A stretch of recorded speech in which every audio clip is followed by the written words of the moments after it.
Securing your website should be an absolute top priority for your business. In this video, we're going to look at one of the most common cyber attacks that you will face as a recruitment website owner, and that is phishing.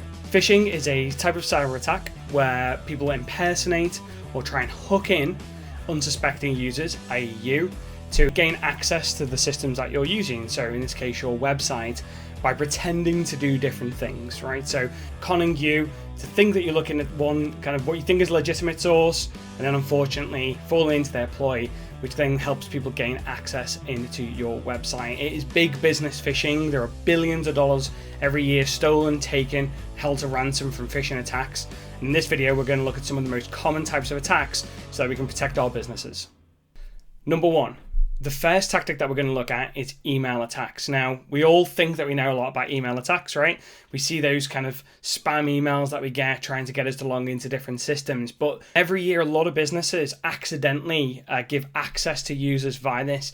Probably the biggest examples of this I can think of is Hillary Clinton's campaign in 2016, where a phishing attack was used via email. Somebody gave access to systems through their email account, and from then on in, attackers had access to over 30,000 different emails. Usually in the emails there'll be malicious links, and they're trying to get you to click on that to take you to third-party websites where you input your details, and then from there they've got access to all your systems. So it could be an email that looks like it's coming from your web vendor saying we need you to log into our new system.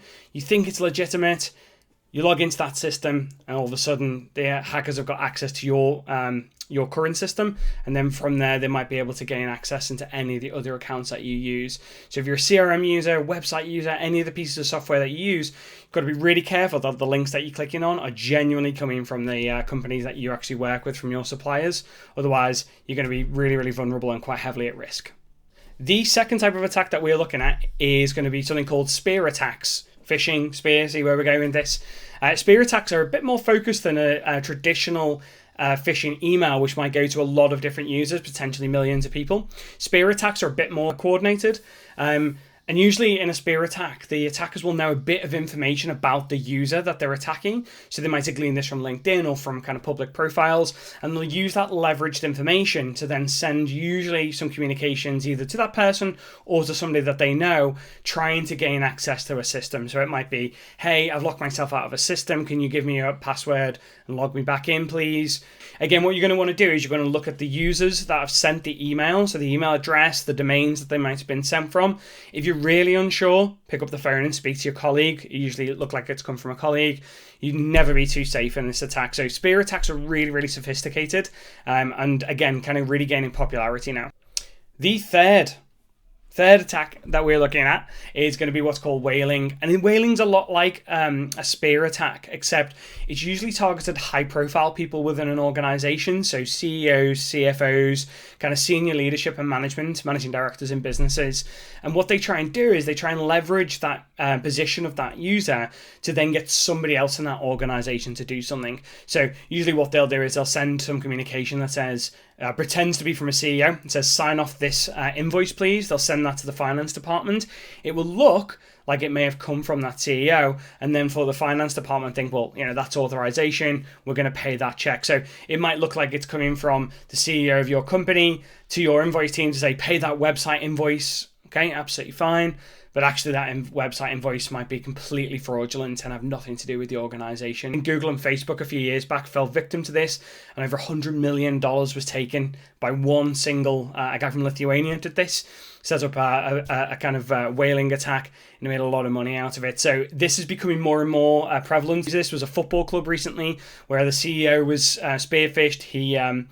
Whale fished rather. He was pretending he wasn't doing it at all, but a scammer was sending emails to the finance team, and they lost millions in hard cash taken straight out of a bank account. Fourth on our list, we are going to look at something called smishing, which you might not know about, but this is where people use phishing attacks via SMS messages. Starting to see this a little bit more, I'll say SMS and WhatsApp probably, where people will contact you via SMS, via WhatsApp. Hey, can you just click here to pay this invoice, it might say, or can you click here to log into this system? It's Matt at SourceFlow. I need you to log in. You think you're logging into a legitimate system because it's come via SMS, which maybe feels like a more legitimate contact method, or via WhatsApp. Actually, when you click on that, you go to a fake system, you put your details in, and again, the scammers have got this. So I've definitely seen SMS and WhatsApp becoming used more and more frequently, especially in the recruitment space. There's a lot of these kind of employment phishing attacks that are going on at the moment. So again, if you're getting WhatsApp messages that come through, you want to just verify that it is from the person that is actually sending it, or from the SMS. Don't think you can trust it any more than email. Absolutely not. At number 5, phishing. And what I'll say on this is phishing is a voice phishing attempt. I think with today we've seen some attacks that have come that way. You know, there's been quite a lot of people who phoned up pretending to be from other organizations, pretending to be a trusted person from an organization. Hey, it's Matt. I'm calling from SourceFlow. Talk about your website. I'm going to send you this link and you just log in again, please. You might get that kind of stuff in business. It definitely has happened. I do think with the rise of AI and particularly with kind of augmented conversational and speech, you may have seen this. It sounds a lot like people are on the phone and that they're kind of doing verification. So if you're ever unsure, or you start to think, is this really the person that has actually got in touch with me here? Again, put additional measures in place and security checks in place to make sure that couldn't have been manipulated. I think we commonly think, if it's come via our phone or we get a phone call, it must be legitimate. But like anything these days, you should have secondary measures in place, kind of a multi-factor authentication, to then come back and verify the information that's being spoken about on the phone. And the final, number 6, if I can count, is farming. The idea of farming is to lure somebody to a fake website. So it may look like a legitimate sign-up page on a website. It's been very popular in banking this, where people have kind of maliciously redirected people by changing DNS entries. So when websites get hacked or vulnerabilities are exposed on websites, usually what the farmers do in that case is they'll redirect to a complete third-party website that sometimes looks identical to the website that you're on. Sometimes there might be some little errors, maybe branding errors, and maybe some content glitches in there. But you think you're logging into your website platform or your CRM platform. Actually, you're not. You're logging into a system where third-party hackers have got access to the data that you put in, and then they can literally use that data to log straight into your other platforms, potentially gain access to all of your candidate data or your client data that's stored in those systems. So this is why it's really important to have a secure website, so that if you are breached, firstly, you should have somebody who can tell you about it, and they'll have protocols and controls to let you know that that's happened. But I guess ultimately you want a platform that isn't actually breached and hacked. But let's look at some of the biggest red flags that you'll see to detect a phishing attack so that you don't fall victim to it. First, email addresses. They're the big giveaway usually. If you look at who has sent the email and the email address, quite often that's the biggest tell on any of these attacks. So you'll notice that the domain doesn't match up with the domain that that your partner or supplier might be using, or indeed an internal colleague. Always check that address to make sure that it matches up. Second way I'd look at this is what I'd call this kind of salutation checking. So quite often you'll see emails with like "Dear customer" or "Hello user" or something like that, very impersonal attacks. You should definitely have your suspicions raised if you see more of a generic approach, especially if it's by a vendor that you speak to continually. Usually these attacks are done on mass scale. They don't personalize it as well, or the data isn't very good that they're hacking into. So you absolutely want to kind of check and start to kind of raise suspicions by how they introduce you in the email. Third point is going to be attachments and links. I really can't kind of state, I know it gets spoken about a lot, but don't click links and attachments in emails. And there is such a temptation in recruitment, especially to open PDFs with CVs on them and things like that.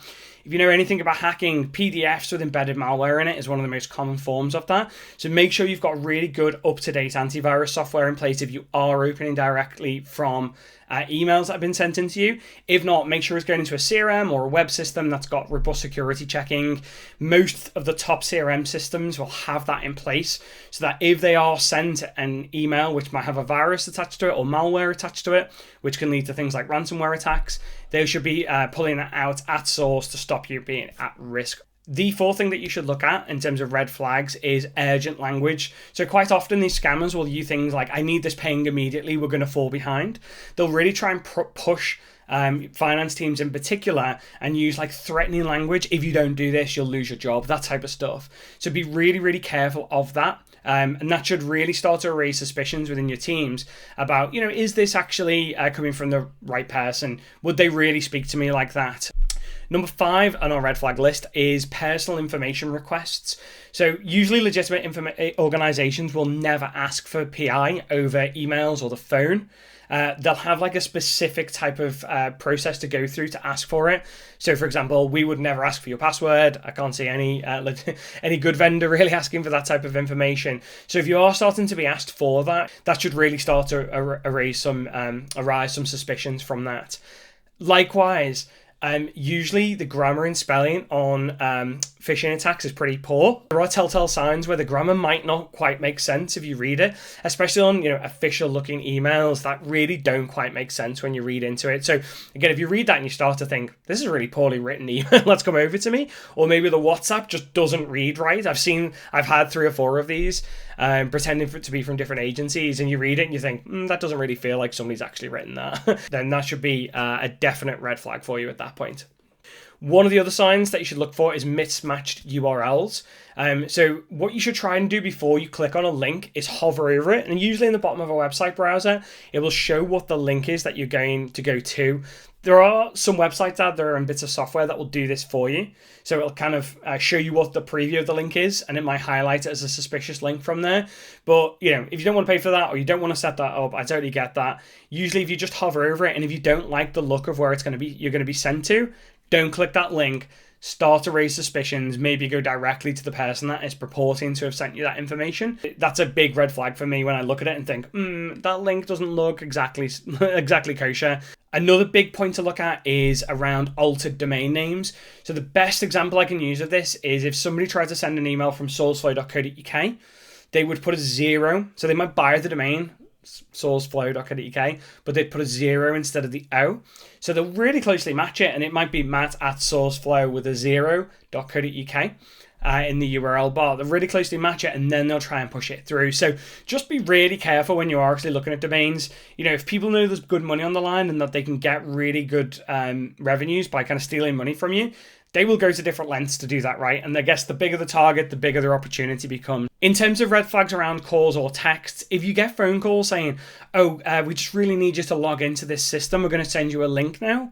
Or it says, hey, we just, can you add another admin user on? So for example, we would never phone one of our clients and ask them to put an admin user on the system. Not everybody understands that, right? And sometimes you might say, yeah, I'll add the admin user. Oh yeah, can you just put it at sourceflow with a 0.co.uk? And next minute you've got an admin user on your account, in your CRM, in your website that has nothing to do with your business, and all of your data then is at risk. That number 10 is going to be branding in terms of risks and red flags. Branding is something that some of the scammers have gotten better at, but usually you can kind of tell, especially on the mass mailers, that they're a bit pixelated logos, or the red isn't quite the right red, or it just doesn't really look like a high quality email sending system that is sent it with the right branding on it. As a red flag, that should be like one of the pointers you look at an email and think, hey, is this right? This kind of doesn't look right. And then maybe the spelling grammar isn't quite there. Okay, I'm definitely suspicious about this now. Finally, the final red flag I would look at is HTTPS. So if you're in a website browser, it should be secure. So you can tell this by, it'll say HTTPS. And I think on things like Chrome, if you click next to the URL bar in Chrome, there's a little lock usually. Click on that and it will make sure it's got an SSL certificate. So that's a security certificate to say that this is kind of an authenticated, legitimate website. You need to look for that S or click that security link, that little padlock icon. That's how you're going to know whether this website has got an SSL certificate on it. Again, if you're going to look at a link to click, just make sure it's got HTTPS in there. They are my red flags to look out for. They are all about erasing suspicions in order for you to be a little bit safer online. Okay, so now we know the types of attacks. We've got some of the red flags for it. What can you do about it? So you want to make sure that all of your software is up to date, right? So your operating systems, your security systems, your website vendor's software, the software that your CRM vendor provides, they need to make sure that they're patched and at kind of the highest level of security that they can possibly be at. Most breaches, especially on websites, happen when we've got out-of-date plugins or out-of-date software that happens. So make sure that all of, not just your website vendor or CRM, whoever it might be, software is up to date. Make sure your internal team software is as up to date as it possibly can be. Secondly, bring in multi-factor authentication. We secure all of our users with the authenticator apps that exist. So yeah, you've got username and password, and then it will say, hey, give us the 6-digit code on authenticator to then get into this, right? It's that second layer that if somebody hasn't verified their login, they won't have access to those 6 digits, and then they can't break in. It just acts as that second lock to block people out of accounts. It makes it more difficult, and quite often internet security is just about putting more and more blockers in the way so that the hacker thinks, actually, I can't break this, I'll go to the next victim. Thirdly, I'd suggest that you put a robust training plan in place to make sure, as a commitment, to make sure that staff are aware of all these issues. It doesn't matter who you are, whether you're just managing a website or on the marketing team. If your company don't want to put this in place, that's up to them. But if you're in a marketing team, get training in place for all of the other marketers on your team so that they're aware of the potential breaches and risks. You don't want it to be your part of the business that gives the game away and that allows a hacker in because people didn't know about this type of stuff. Access control is another big point. Again, roles and responsibilities, and really giving this kind of like the minimal amount of authority needed for any user. So there's a system called POLP, position of least privilege, where effectively what you do is you give the absolute minimum authentication enabled to allow somebody to do their job, basically. You want to make sure that whoever's using your website only has access to the information that they need. If you're working with marketing agencies, they don't probably need access to see candidate data, potentially client information, but maybe they don't need to see that. So just make sure that all of that type of information is partitioned away and only given to the users who are going to be actioning that type of information. Access control is key. If you give everyone super admin access and then people get breached, there might be a question of, well, why did they all have such high level of access? And finally, you want to make sure that you have a good, solid incident response policy in place. You also want to make sure that your vendors have got that in place also. You want to outline things like containment, assessment, the communications that you're going to put out there, and then obviously a recovery plan in any type of incident response plan. If you're in a marketing team, go to your DPO or go to your information security team or your IT director, whoever manages that, and ask them, what is the incident response if marketing is where this goes wrong, or if we kind of get breached at this point? Because you should know that and be able to inform up the tree. Really, there's no kind of I didn't know this excuse in cybersecurity, so you absolutely want to do this. And finally, my kind of final point would be, in order to authenticate any users, what I'd advise people do is have kind of a pattern in place with any of your partners to go through an additional layer of security. I mean, you could put something simple in place, like we have a secret code word that we use, and if that's tangerine, whatever it might be, that code word, then that's great. It's another lock. So when your partner might speak to you, they'll say, okay, thanks for confirming your name. Can you just give me the password that's on your account, please? You say tangerine, and they say, right, we're in here at that level. It might sound primitive, but it's effective, especially with the rise of AI and voice hacking that I'd expect to see now. I'd fully expect this to be somewhere we see more of that type of hacking at a mass scale. Also then look at who is your admins, who adds new users to any of the systems, who removes users from systems, what kind of recording that you have in place for any of that type of stuff, because you want to make sure that there's no people picking up the phone and saying, oh, how can you just add this extra user? And somebody who's kind of low level has admin access and they add that in. My preference would be that we have one point of contact and that they are the people that add new users at i.e. the recruitment agency end of things, and that they are the designated point of contact that any company like a partner such as SourceFlow would work with and communicate with. Okay, so there's a lot in there we've packed into the phishing. If you've got any questions about any of this or you want to see how we do it over at SourceFlow, feel free to get in touch with me. We take information security incredibly seriously because we hold a lot of personal information. It's our job to make sure our customers are left secure. So if you've got any questions, you want to know a bit more about how we do it or ways that you could improve it, please reach out to me, get in touch, leave a message in the comments down below here, and I'm more than happy to answer them for you. Take it easy.